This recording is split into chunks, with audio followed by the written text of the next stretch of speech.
বিসমিল্লাহির রহমানির রহিম।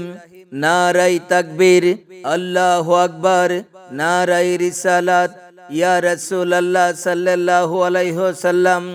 এত দ্বারা ধর্মপ্রাণ মুমিন মুসলমান ভাইদেরকে জানানো যাচ্ছে যে আজ মঙ্গলবার বাদ আসর হইতে চন্দ্রপুর দক্ষিণ পাড়া নূরে মদিনা কেন্দ্রীয় জামে মসজিদ এর উদ্যোগে কবরবাসীর রুহের মাগফিরাত কামনায় বিশাল ওয়াজ ও দোয়ার মাহফিল অনুষ্ঠিত হবে।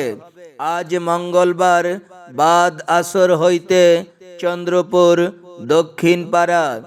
আজকের মাহফিলে সভাপতিত্ব করিবেন জনাব মোহাম্মদ নুরুল হক, সহ সভাপতি হযরত মাওলানা কারি হাসান সাহেব, ইমাম ও খতিব চন্দ্রপুর দক্ষিণ পাড়া নূরে মদিনা জামে মসজিদ।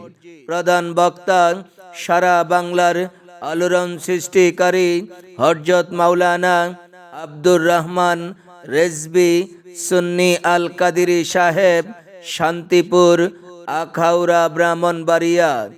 বিশেষ বক্তা সুমধুর কণ্ঠের অধিকারী মুফতি সৈয়দ আরিফ বিল্লাহ আল কাদিরি সাহেব।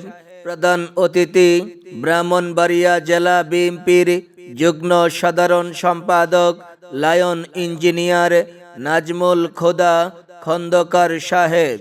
আরও উপস্থিত থাকবেন বিশিষ্ট ব্যবসায়ী সৌদি আরব প্রবাসী জনাব মালুমিয়া। আজ মঙ্গলবার বাদ আসর হইতে চন্দ্রপুর দক্ষিণ পাড়ার মাহফিলে যোগ দিন দলে দলে সারা বাংলার আলোড়ন সৃষ্টিকারী আল্লামা আব্দুর রহমান রেজবি সাহেবের আগমন। শুভেচ্ছার স্বাগতম মুফতি সৈয়দ আরিফ বিল্লাহ আল কাদিরি সাহেবের আগমন। শুভেচ্ছার স্বাগতম।